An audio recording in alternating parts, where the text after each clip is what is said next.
So Amaran recently had a sale in which they sold the 100X for over 50% off. Plus, I have an exclusive discount code that will save an additional 10% on all your Amaran purchases throughout 2025. That brought this light down to under $100. But this light doesn't have that little S on it at the end.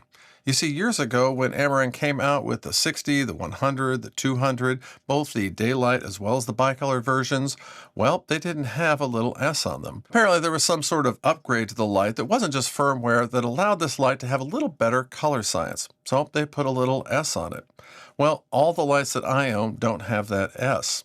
But that got me thinking, is there really a difference between my lights that don't have an S on it and the ones that do?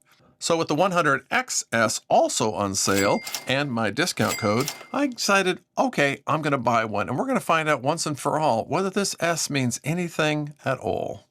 All right, so one at a time, I'll put the lights on this Amaran softbox and we'll see if you can see the difference. Oh, and I love how easily these set up. An entire video about these modifiers that you can watch right over there. All right, this is light number one. I have it set to 5600 degrees Kelvin, and I have it at 20% intensity. Yeah, I've also set this to 5600 degrees Kelvin and 20% intensity. Let me know in the comments if you can tell the difference.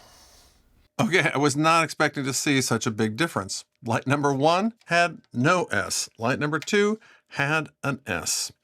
Yeah, so let's find out what the difference really is. Okay, I'll test each one of them and I'll start with the S. All right, I'm getting about 5700 degrees Kelvin. Over here, I'm getting 5260 degrees Kelvin. So yeah, way off the mark of 5600 degrees Kelvin. Now I can't get this closer to the 5600 Kelvin target, but I have to increase the Kelvin temperature of the light to 6150. Oh, and I get pretty close to 5600 Kelvin here just by dropping it to 5500 Kelvin on the app. All right, well, there you have it. At least between my two lights, well, there's a big difference in color temperature, and the S is clearly better, well, much closer to the target. Now, I'll tell you that I've tested a lot of different lights, and I've never hit anything on target. So if you can get within 50 or 100 degrees Kelvin, well, you're doing pretty good. But even if your lights miraculously somehow were color accurate, well, I still suggest that you would check that with a colors chart. Pretty simple to use. You just take some footage with the chart in it, then you draw a mask around it and isolate only these 6 colors. After that, you can go to your vector scope and you'll be able to see where those colors lie on the vector scope and how far they're off, and adjust that in the hue versus hue adjustments right here.